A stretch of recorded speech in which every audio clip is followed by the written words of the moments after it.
Do I have to tell a shooter I've been paid for sex? Years ago, when I was struggling with addiction, I would occasionally, once a month or less, engage in sex work to help make ends meet. This was voluntary. No one made me do anything I didn't want to do, but it's still uncomfortable for me to think about sometimes.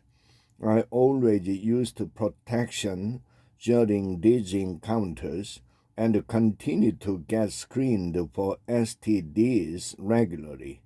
If anything, I think I'm slightly less likely than the general population is to pass anything on.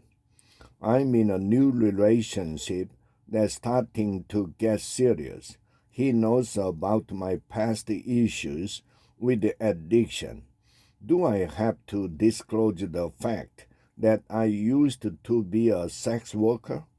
He's been very accepting about everything up to this point.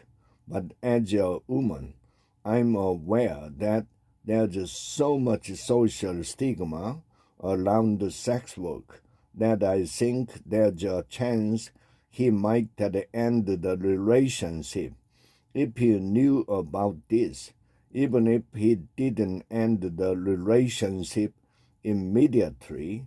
I imagine it would make him incredibly uncomfortable. I really don't want to ruin a good relationship over something that ended 5 or 6 years before we met. But I feel as if I'm keeping something important from him.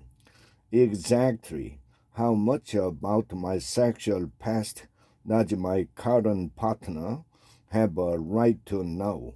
For that matter, what about anyone I might date in the future, 20 years from now? Is this still something I need to disclose? Name withheld. The stigma around sex work you mentioned is real enough and has multiple sources. Part of it is surely a spillover from times when people thought all extramarital sex was wrong, and then, for many, sexual intimacy has a special kind of significance, such that engaging in it for any reason other than as an expression of desire is upsetting. Some negative associations too arise from the fact that much sex work is not fully consensual, even though the wrong that is done too, and not by the sex worker, despite the medical facts you mentioned. Concerns about disease can merge with inchoate notions of moral pollution. The sex worker is seen as tainted, contaminating the social body.